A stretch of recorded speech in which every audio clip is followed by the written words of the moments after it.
오늘 하나님 말씀은 야고보서 2장 14절부터 18절까지의 말씀 같이 보겠습니다. 내 형제들아, 사람이 자기가 믿음이 있다고 말하면서 행위가 없으면 그것이 무슨 유익을 주느냐? 믿음이 그를 구원할 수 있겠느냐? 만일 형제나 자매가 헐벗고 일용할 양식이 없는데 너희 중에 누가 그들에게 이르되 평안히 떠나가라, 너희는 따뜻하게 하고 배부르게 하라 하고는 몸에 필요한 그것들을 너희가 그들에게 주지 아니하면 그것이 무슨 유익을 주느냐?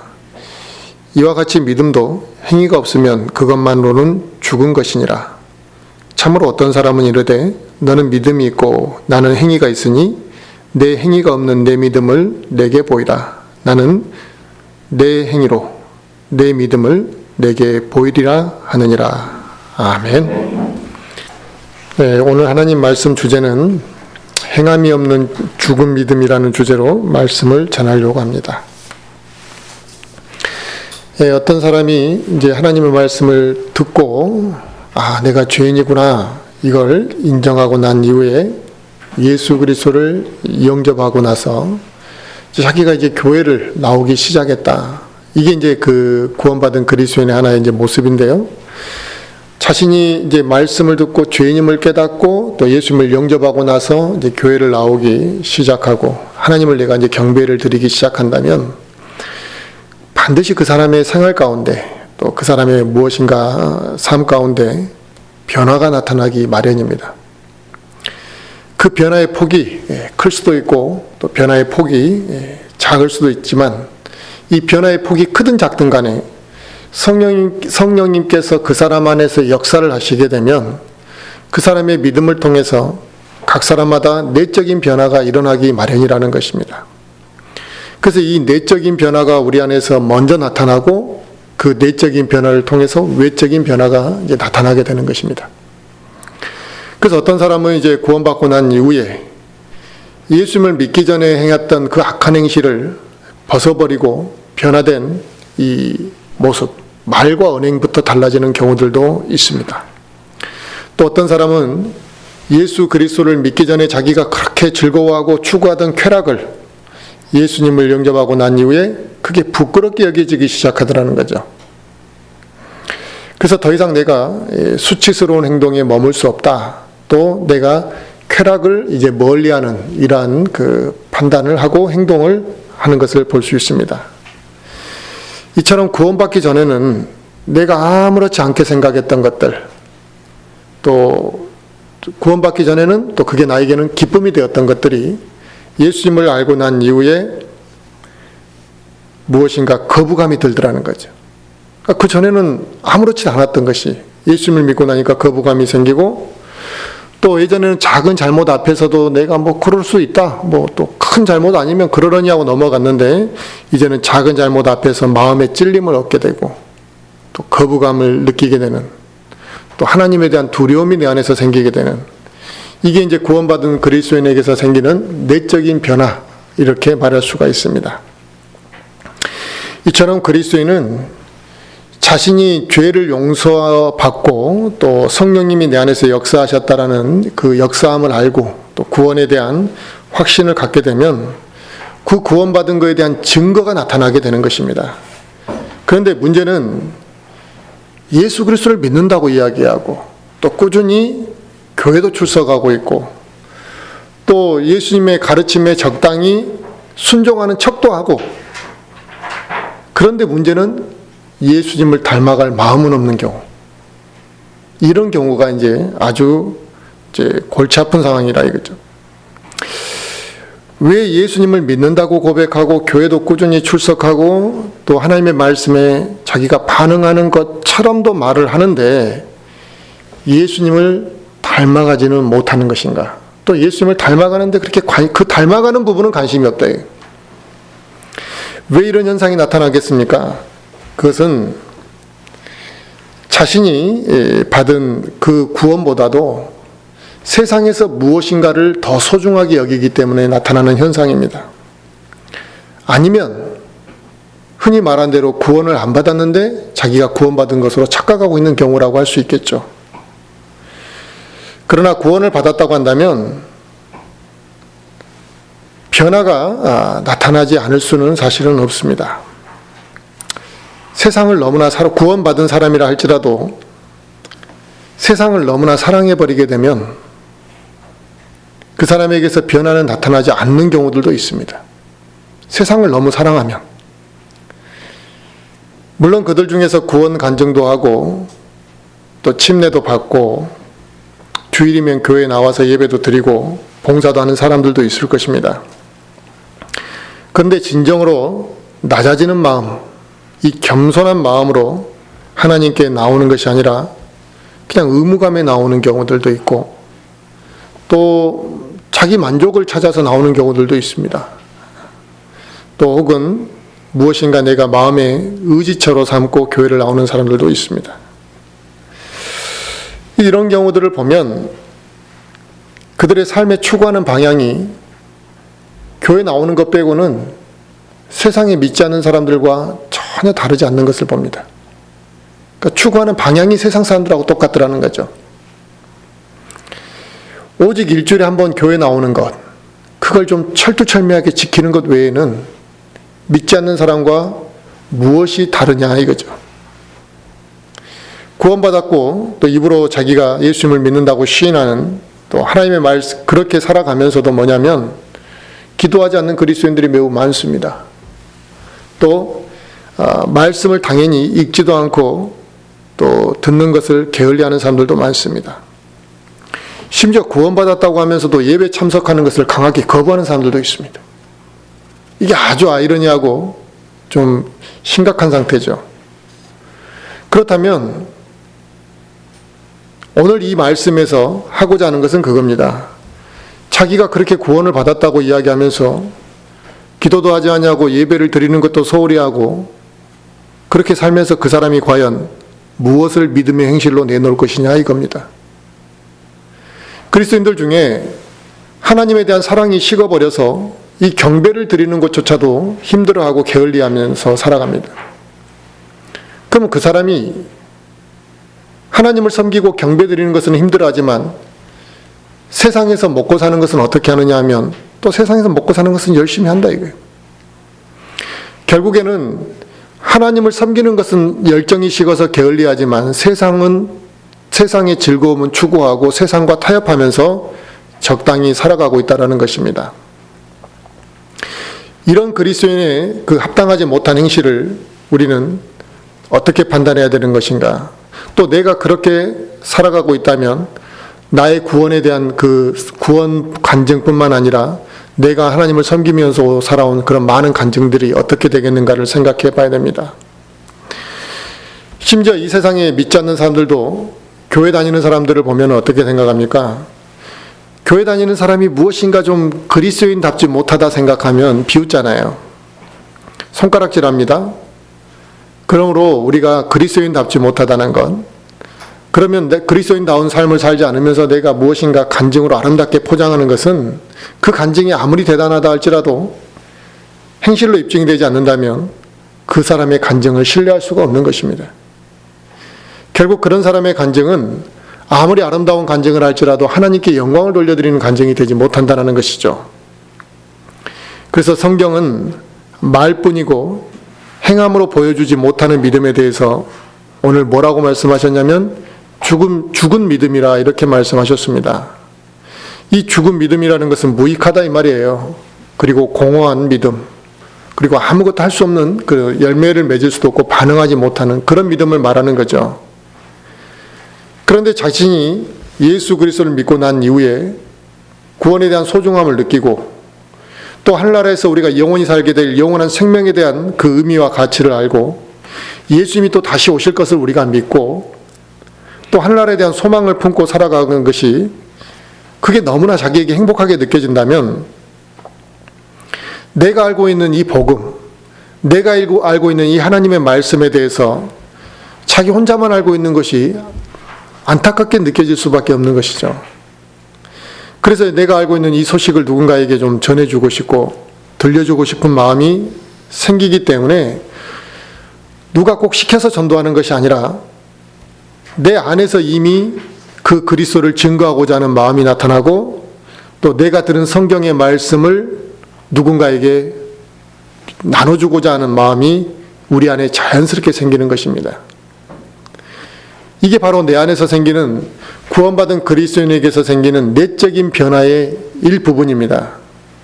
이러한 내적인 변화와 감정이 전혀 없이 단순히 의무감의 교회를 다니는 사람들이 있고, 또 기복적인 신앙으로 교회 발걸음을 옮기는 사람들이 있는데, 그런 사람들이 느끼는 감정과 내가 무엇인가 이런 어떤 하나님의 성령님의 감동으로 느끼는 그 내적인 감동이 같을 수가 없는 거죠. 그래서 형식적으로 신앙생활을 하는 사람들 가운데서는 성령님이 주시는 감동을 그가 느낄 수가 없으며, 그런 사람이 주변 사람들에게 또 예수님을 증거하라고 할 때 증거하는 것이 쉬운 일이 아닙니다. 또 복음을 전하는 것은 아닐지라도 어떤 사람들은 기복적인 신앙에 젖어서 자기는 예수님을 전하고 하나님을 전한다고 하는데 성경적이지 못한 왜곡된 것을 전하는 경우들도 있습니다. 하지만 회개하고 마음으로 예수 그리스도를 영접한 사람이 하나님의 영이 자신에게 주신 그 부담을 느끼고 하나님을 향한 마음을 가졌다고 한다면, 그 사람에게는 반드시 무엇인가 변화되고자 하는 마음이 계속 있다는 겁니다. 어떤 사람은 예수님을 영접하기 전에 이 술과 담배의 문제에 대해서 개의치 않고 살았던 사람들 많이 있습니다. 근데 그 사람들이 예수님을 믿고 난 다음에 술과 담배를 끊는 행위에 대해서 이유가 있는 거죠. 술과 담배라는 그 자체만의 문제이기 이전에 그것으로 인해 파생되는 것을 문제를 알기 때문에 안 하는 것이죠, 사실은요. 그래서 나쁜 습관들, 이러한 것들을 끊고 변화되어진 사람들이 의외로 많이 있습니다. 또 어떤 사람은 성격의 변화도 나타나는 사람도 있습니다. 또 어떤 사람은 이 나쁜 그 악한 습성에서 이렇게 바뀌는 사람들도 있습니다. 그에 반해서 말씀을 오래 들었는데도 불구하고 또 오랜 가르침을 받아도 도무지 변화되지 않는 그런 사람들도 있습니다. 그러면 이건 무슨 차이겠느냐 이거죠. 말씀을 듣고 또 말씀의 어떠한 가르침을 받고 교육을 받아도 이 영적으로 전혀 변화가 되지 않는 사람들은, 또 내적인 변화가 외적으로 표출되지 않는 사람들은 분명히 그 사람이 어떤 문제가 있냐면 영적인 문제를 안고 있는 겁니다. 만약 그 자신이 신앙생활을 쭉 해왔음에도 불구하고 이 변화될 기미조차도 없다고 한다면 그 사람은 구원 검증부터 우리가 다시 할 수밖에 없는 거죠. 내가 정말 구원받은 것이 맞는가? 내가 정말 하늘에 대한 소망을 두고 내 죄 용서함에 대한 그 성경적인 의미를 정확히 알고 있는가를 검증할 수밖에 없는 겁니다. 우리가 신앙생활을 하다 보면 저 사람 정말 구원받은 게 맞나, 이런 의구심이 드는 사람들이, 이해가 되지 않는 사람들이 간혹 있습니다. 근데 그 사람은 뭐라 그러냐면 자기는 구원받았다고 강력하게 또 주장한다는 거죠.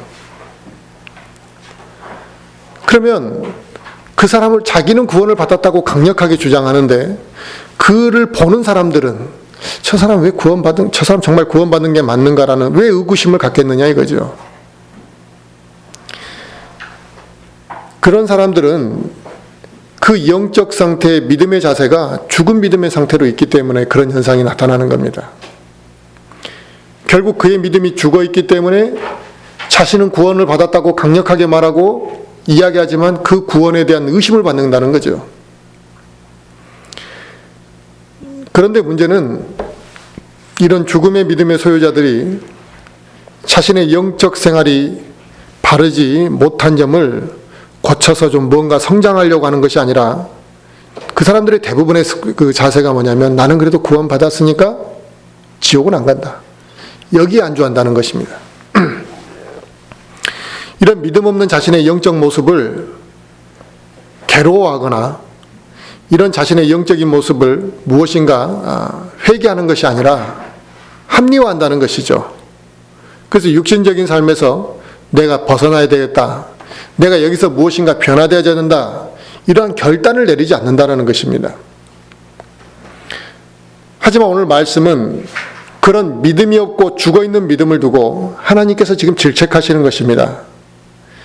바른 믿음의 길에서 떠나서 행동하는 이런 그리스도인들, 또 교회 안에 그런 사람들이 늘어나는 것에 대해서 아주 그건 악하고 거짓된 것임을 경고하고 있는 것입니다. 하나님께서 구원받은 그리스도인들을 자신의 자녀들이기 때문에 다 사랑하신다는 것은 이건 틀린 말이 아닙니다. 우리 모두를 하나님께서 아끼시는 것은 맞습니다. 그래서 그들 모두에게서 뭐예요? 하나님께서 열매가 나타나기를 또 원하시는 것입니다. 그런데 하나님의 자녀가 된 자들이 영적인 성장은 없고 죽어있는 상태로 머물러 있다는 것, 하나님이 그걸 원하시는 것이 아니라 이거예요. 너 구원받았으니까 이제 영적으로 멈춰있고 성장하지 않아도 되고 그냥 그대로 너 살기만 하면 돼, 이런 의미로 구원시켜 주신 건 아닐 거 아니냐 이거죠. 우리 인간들도 결혼을 해서 자녀를 낳고 나면 부모가 자식을 가르치고 이 뒷바라지하고 키울 때 바라는 게 무엇입니까? 자식이 그 나이에 걸맞게 몸이 정상적으로 성장하는 것을 원합니다. 내적으로는 지식이 쌓이고 정상적인 교육을 받아가고 체계적으로 훈련되어지기를 원합니다. 그럴 때 기쁨이 있고 자식이 커나간다라는 것을 보면서 보람도 느끼는 것입니다. 그런데 몸이 정상적으로 나이에 걸맞지 않게 성장하지 않으면 부모에게 근심이 되는 거죠. 지식이 성장이 더뎌서 또 지식을 배우는 것을 게을리해서 학교 교육을 따라가지 못한다면, 그런 연약한 상태에 머물러 있다고 한다면 부모의 마음은 아주 슬프고 아주 이루 말할 수 없는 마음이 메어지는 것이죠. 부모에게 그와 같은 자식은 큰 짐이 되는 것과 마찬가지입니다. 구원받은 사람은 하나님께서 사랑하시는 게 맞아요. 그거 사랑하지 않는다라는 이야기가 아니라 하나님의 아들이 되었으니까 이제 어둠의 자식처럼 살아가도 방치한다, 이런 뜻은 절대 아니라는 겁니다. 그런데 내가 구원받았으니까 하나님께서는 앞으로도 계속 사랑해 주시고 뭘 해도 관계없는 것처럼 그렇게 왜곡되게 포장하면 안 된다는 것이죠. 하나님께서는 구원받은 자녀들이 그냥 그대로 방치된 대로 살아가라고 하나님께서 하지 않으십니다. 성경은 우리 믿음 없음에 대해서, 행함이 없음에 대해서 분명히 질책하고 있습니다. 죽은 믿음의 상태로 살아간다면 우리가 그리스도의 심판석에서 수치를 받을 거라고 말씀하시고 있는 것만 보아도 하나님께서는 우리에게 그저 구원받은 것으로 끝나고 방치된 삶을 살도록 하지 않으셨다는 걸 알 수가 있습니다. 그래서 고린도전서 3장에 보면 구원받고 나서 우리의 행위들이 그리스도의 심판석에서 어떻게 드러나는지를 잘 설명하고 있습니다. 하나님으로부터 우리가 받을 보상도 있고 그 보상을 잃어버리게 된다라는 것도 말씀하시고 있습니다. 그런데 사람들은 무엇에 더 집착을 하고 무엇을 더 중요하게 여기고 또 무엇을 망각하고 사는지를 잘 생각해 봐야 됩니다. 우리는 돈이 주어지게 되면 그 돈에 대해서 굉장한 집착을 합니다. 돈에 대한 가치를 알기 때문에 그런 거죠. 어린아이들은 돈에 대한 가치를 모를 때는 10,000원짜리하고 1,000원짜리 지폐를 바꿔줘도 아무 개념은 개의치 않습니다. 그래, 너 10,000원 줘, 내 1,000원짜리 줄게. 이 가치를 모르는 거거든요. 또 어렸을 때는 돈이 들어왔을 때 엄마가 돈을 좀 엄마한테 맡기라 그러면 그 선뜻 맡깁니다. 그게 자기한테 있든 엄마한테 있든 그게 그렇게 자기한테 소유욕이 없습니다. 돈에 대한 필요와 가치를 모르기 때문에. 그런데 우리가 돈에 대한 가치를 알게 되면 어린아이들도 돈 안 주려고 합니다. 자기가 써야 될 것이 무엇인지를 생각하고 미리 다 계획하고 계산합니다. 집착하기 시작하는 것이죠. 그래서 사람들은 이제 나중에 자기의 물질이 조금만 손해를 보게 되면 그 물질을 잃어버린 것에 대한 강력한 집착이 나타나고 잠을 못 잘 정도로 안타까워하기도 하고 매우 슬퍼한다는 것입니다. 그런데 우리가 나중에 하나님 앞에 받게 될 보상을 잃어버린다는 것에 대해서는 아무런 부담도 느끼지 아니하고 안타까움도 느끼지 않는다는 것이 지금 우리의 현실이라는 겁니다. 이건 분명히 비정상적인 모습이죠. 그러면 우리가 하늘나라에서 하나님의 앞에서 받게 될 그 보상을 잃어버린 것에 대해서 무감각하고 어떠한 슬픔도 안타까움도 느끼지 못한다는 것은 어린아이가 그 돈에 대한 가치와 의미를 모르는 것과 동일하다는 것입니다. 그게 얼마나 소중한 것인지, 그게 얼마나 놀라운 것인지, 그게 얼마나 가치가 있는 것인지를 모르기 때문에 아무렇게나 버리고 또 슬퍼하지, 그걸 잃어버림에도 불구하고 개의치 않는 것입니다. 이건 비정상적인 그리스도인의 모습인데, 이 시대의 그리스도인들이 보상을 잃어버리고 살면서도 아무렇지 않게 살아갑니다. 그리고 구원을 받았다고 간증을 하고 예배에도 참석하고 자기는 하늘나라에 가게 될 것이라는 확신을 가지고 있는 사람들 가운데서도 보면, 그 사람들의 삶과 행실을 보면 정말 저 사람이 주님을 만날 날을 기다리고 있는지 느껴지지 않는 사람들이 많습니다. 주님을 빨리 만나고자 하는 마음이 없습니다. 저 하늘나라에 대해서 믿고 자신이 그 나라에 가게 될 것을 분명히 믿는다고 말하면서 마음은 어디 있느냐? 이 땅에 있다는 거죠. 이 땅에 애착이 있고 이 땅에서 얻는 기쁨을 더 누리고자 하고, 그러면서 저 하늘나라에 대한 기대감은 없다는 것입니다. 기다림도 없습니다. 이러한 우리 그리스도인들의 비정상적인 모습들이 지금 심각한 문제라는 겁니다. 이런 영적 상태에 머물러 있게 되면 그 사람에게서 어떤 행함을 우리가 기대할 수가 있겠습니까? 눈에 보이는 작은 선함들, 눈에 보이는 작은 친절함이야 할 수 있겠죠. 그러나 그런 그리스도인들에게 과연 열정이 지속될 수 있겠느냐 이거죠. 그런 그리스도인들이 삶 속에서 기쁨을 누리며 하나님 앞에 감사가 있을 수 있겠냐 이거죠. 그리고 그런 사람들이 주님의 일을 어떻게 할 것 같습니까? 기쁨을 할 것 같습니까? 절대 그렇게 하지 못합니다. 주님의 일을 한다고 할 때 그 사람들은 억지로 하게 되어 있는 것입니다. 억지로 하는 그 일에 어떻게 좋은 영적인 열매가 맺을 수가 있겠습니까? 하나님의 자녀된 그리스도인이 하나님의 일과 교회 일에 동참하는 것, 또 하나님 앞에 경배를 드리는 이 예배에 대해서 힘들어한다는 것은 분명히 영적인 심각한 문제가 그 사람에게 있다라는 것입니다. 만약 내가 그런 믿음의 상태에 있다고 한다면 그 영적인 심각한 문제에 대해서 사실 회개하고 변화되어야만 할 것입니다. 죽음이라는 것은 이 세상과의 단절을 의미하는 것입니다.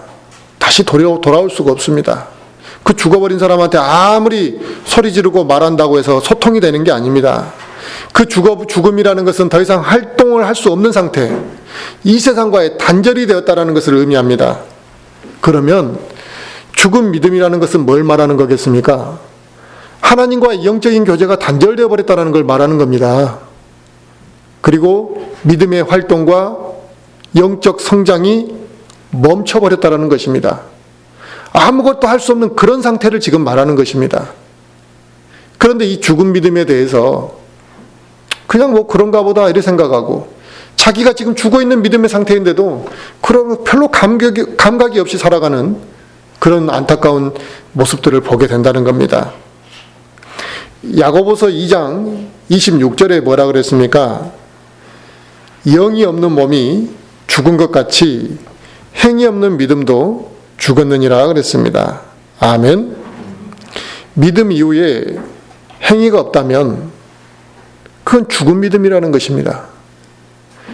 조금 전에 말한 것처럼 죽음이라는 것은 단절, 아무 활동을 하지 못하는 상태가 죽음이라는 거잖아요.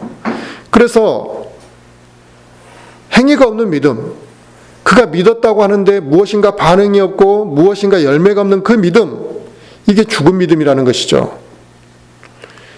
야고보서 2장 또 20절에도 뭐라 그랬습니까?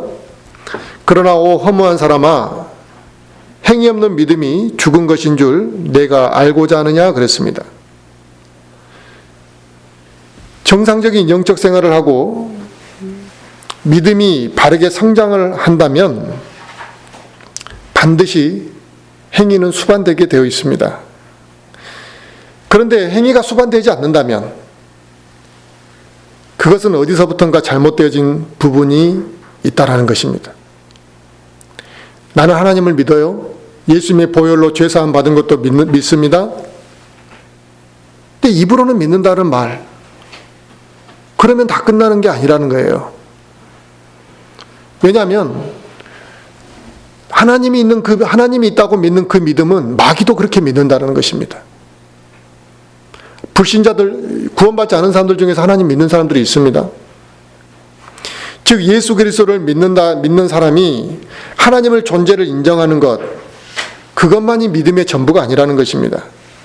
마귀들도 하나님이 있음을 믿고 그들도 하나님을 믿고 떨고 있습니다.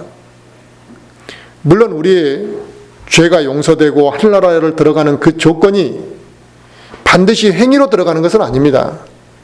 우리의 행위로만 구원받는 것은 아니지만 성경에서 우리에게 행위를 요구하는 것은 마음으로 예수님을 영접하고 구원받고 나면 당연히 자신에게 주어진 그 삶에 대해서 생각해 보게 된다는 것입니다. 그래서 그 자신이 구원받고 난 이후의 삶에 대해서 생각하다 보면 전과 똑같은 상태로 살아갈 수 없다는 걸 알게 된다는 거죠. 그래서 더더구나 하나님의 영이 우리 안에 들어와서 역사하시기 때문에 우리에게서 행위가 나타나지 않을 수 없다는 것이지, 행위로 구원받는다, 그걸 지금 말씀하시는 건 아니죠. 그래서 성경은 구원받은 그리스도인들에게 이 세상에 마음을 두지 말라 이렇게 말씀하시고 있고, 이 세상을 사랑하지 말라고 말씀하시고 있는 것입니다. 그래서 우리가 구원을 받았다고 한다면 이 세상에 내가 살아가는 동안에 행위를 보여야 되는데, 어떤 행위를 보여야 되느냐면 믿음의 행위를 보여야 되는 것입니다. 그게 정상적인 모습입니다. 내가 하는 말 한마디, 내가 하는 행위가 그리스도의 심판석에서 심판받을 것이라는 걸 알기 때문에 행위를 무시한 그저 믿음만 있으면 된다, 이런 것은 매우 거짓된 가르침이라는 것이죠. 성경 곳곳에서 믿음으로 구원받는 그리스도인들에게 행위를 강조하는 경우들이 매우 많습니다. 우리가 대표적으로 고린도전서 13장을 보면 사랑을 강조할 때 뭐라고 이야기합니까? 그 사랑이 행위잖아요, 행위.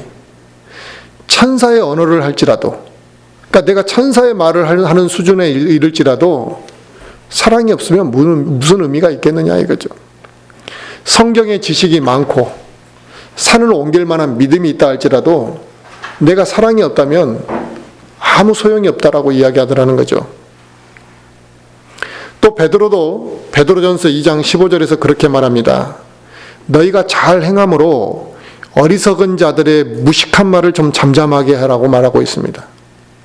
이 말은 뭔 말이냐면 그리스도인이 삶의 행실을 잘해서 믿지 않는 자들에게 어떤 빌미거리를 주지 말라는 거예요. 그리고 우리의 선한 행위로 어리석은 자들의 입을 막아버리라 이거예요. 이처럼 성경은 구원받은 그리스도인들에게 행함에 대해서 이야기하고 있다는 것입니다. 그런데 이 행함을 하지 않으려고 하고 행함이 없는 믿음은 죽은 믿음이라고 말씀하고 있습니다. 이 죽은 믿음은 하나님을 기쁘시게 할 수가 없다는 겁니다. 이 행함이 없는 믿음은 어디에 쓸 수가 없다는 것입니다. 그 믿음을 어디다 쓰겠습니까? 그 소금이 맛을 잃으면 어떻게 됩니까? 길에 버려진다 그랬습니다. 쓸모가 없으니까. 죽은 믿음도 맛을 잃어버린 소금과 다를 바가 없다라는 것이죠. 우리가 구원을 받았다라는 말은 다시 태어났다라는 의미입니다. 구원이라는 의미가 다시 태어난 겁니다, 우리가. 내가 죄인으로서 마귀의 자식으로 살고 있었는데 내 죄가 용서받음으로 인해 하나님의 자녀로 다시 태어난 겁니다. 그렇다면 우리가 성령으로 다시 한번 태어났는데 태어남과 동시에 죽은 상태로 태어났겠냐 이거예요. 태어났다라는 건 새로운 생명이 나에게서 나타났다는 걸 의미하는 거지 태어나가지고 죽은 상태로 태어나는 건 아닐 거 아니야 이거죠. 그런데 왜 많은 그리스도인들이 믿음이 자라지 못하느냐 이거예요. 죽은 상태로 태어나느냐 이거예요. 믿음이 변질되어서 죽어있는 것처럼 태어나느냐 이거예요. 처음에는 그렇게 뜨거웠던 믿음을 간직했던 사람이 어느새 식어가지고 차가운 돌덩어리 같은 믿음이 되어버리고, 또 어떤 사람은 믿음이 정체되고 성장하지 못하고 계속 그 상태로 있다가 점점 육신적인 상태가 되어서 이렇게 나중에는 아주 이상한 상태가 되어버리는 이런 경우들이 있는데, 그렇게 된 데에는 반드시 이유가 있겠죠. 그 이유는 누구보다도 자기가 제일 잘 알 겁니다. 내가 왜 이렇게 다시 태어났는데 내가 구원을 받았는데도 불구하고 왜 내가 이렇게 잘하지도 못할까? 내가 왜 이렇게 정체된 상태에 있을까? 아마 자기 자신이 잘 알 거라는 것입니다. 자신이 그 이유를 잘 알고 있지만 그 영적 상태를 방치하고 살아간다는 것입니다. 또 세상에 대한 미련을 포기하지 못하고 살아간다는 것입니다. 지금 잘못된 그 영적 상태를 그냥 안주하고 살아간다는 것입니다. 그래서 이 변화가 나타나지 않는 것이죠. 영적 전쟁에 대한 인식이 없이 살아가고 영적 전쟁에 대한 인식이 없다 보니까 마귀와의 영적 전쟁에서 매번 패하기 때문에 전쟁에서 패한 사람이 무슨 기쁨이 있겠냐 이거예요. 전쟁에서 패하고 살아가기 때문에 주 안에서 기쁨을 누리지 못하는 것입니다. 전쟁의 패배자가 무슨 열정이 있겠습니까? 그래서 항상 영적으로 열정이 없고 식어있기 때문에 그 사람에게는 냉랭한 마음이 있는 거죠. 딱딱한 돌덩어리처럼 죽은 믿음의 상태로 있기 때문에 그의 믿음이 도태되는 것입니다. 나중에는 변질되는 것이라는 거예요. 신앙생활을 20년, 30년 했는데 더 좋아진 게 아니라 더 안 좋아진 경우도 있습니다. 그런데 오직 자랑할 건 뭐냐면 나 교회 다닌 지 30년 됐다. 우리 어머니 아버지 때부터 교회 다녔다. 지금 그건 열매가 아닙니다. 그건 자랑거리가 아닙니다. 실질적으로. 지금 우리는 얼마나 많은 것들에 내 마음을 빼앗기고 살아가고 있느냐 이거죠. 우리는 TV에 많은 시간을 빼앗깁니다. 물질에 내 많은 에너지를 다 소모하고 있습니다. 세상의 즐거움과 또 세상의 쾌락거리들이 저 하늘나라에 대한 소망과 주님이 나에게 주시겠다고 약속하신 상급보다도 더 소중하게 여겨집니다. 그리고 이 세상 것들에 대한 탐욕이 우리에게 넘칠 때 우리의 믿음은 죽은 믿음으로 변질되어져 갈 수밖에 없는 것입니다. 아무리 곡식이 잘 자라는 옥토라 할지라도 그 좋은 땅에 비가 내리지 아니하고 그곳에 물이 공급되지 않는다면 결국 그 땅도 사막이 되는 것입니다. 우리의 마음이 하나님과의 교제가 단절되고 계속 세속적인 것들만이 우리에게 공급된다면 우리의 마음이 삭막한 사막처럼 믿음이 죽어가는 그렇게 진행되어져 갈 수밖에 없는 것입니다. 예수 그리스도를 믿고 구원받은 우리의 믿음이라는 것은 죽어있는 믿음이 아니라 생동감 있게 역사하는 살아있는 믿음입니다. 이 믿음을 통해 하나님의 영이 우리 안에서 역사하시는 것입니다. 그래서 우리가 그때 순종하면 성령께서 우리를 변화시키시는 것이죠. 성령께서 우리를 변화시키시고 우리가 순종하고 우리를 변화시킬 때 그 믿음으로 인해 놀라운 역사들이 일어나는 것입니다. 야고보서 오늘 2장 21절부터 한번 보시면요. 아브라함의 사례를 이야기하고 있습니다. 야고보서 21장 21절 21절부터 22절까지 보겠습니다. 우리 조상 아브라함이 자기 아들 이삭을 제단 위에 드릴 때 행위로 의롭게 되지 아니하였느냐? 내가 보거니와 믿음이 그의 행위와 함께 일하고 행위로 믿음이 완전하게 되지 아니하였느냐 그랬습니다. 아멘. 아브라함은 행위로 자기의 믿음을 입증한 사람이라는 것입니다. 만약 아브라함이 하나님을 신뢰하지 않았다고 한다면 절대로 자기 외아들을 제단에 하나님이 드리라고 한들 드릴 마음이 없었을 것입니다. 하나님에 대한 믿음이 없었다고 한다면 100세가 돼서 얻은 자신의 외아들을 어떻게 하나님이 바치라고 한다고 제단에 쉽게 바칠 수가 있었겠습니까? 분명히 아브라함은 하나님을 신뢰하고 믿었다는 것입니다. 그 믿음은 결국 눈에 보이는 행함으로 나타났다는 것입니다. 우리의 믿음 역시 하나님의 말씀에 그처럼 반응할 수 있는 살아있는 믿음으로 행함이 나타나야만 한다는 것입니다. 살아있는 믿음에 어떻게 행함이 없을 수 있겠느냐 이거죠. 그래서 우리 그리스도인들도 각자가 예수 그리스도를 믿었던 그 믿음에서 출발합니다. 그래서 하나님의 말씀을 이제 들어가면서 그 말씀을 믿고 순종하면서 우리가 행하면서 이제 열매들이 나타나는 것이라 이거죠. 이것은 세상에서 성별되지 못하고 주님을 영접하지 않은 사람들이 하는 그런 선한 행위와 같은 게 아닙니다.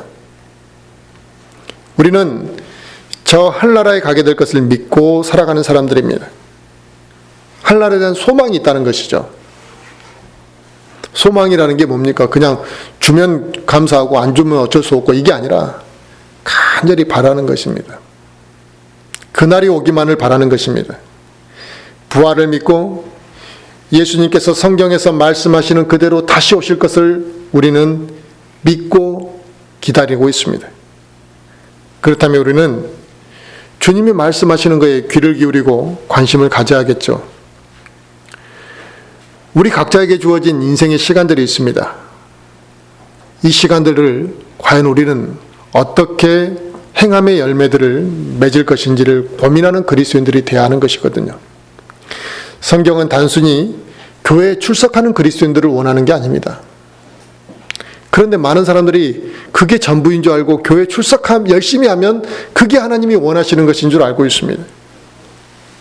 그건 당연한 것이고 그건 매우 기초적인 것이죠.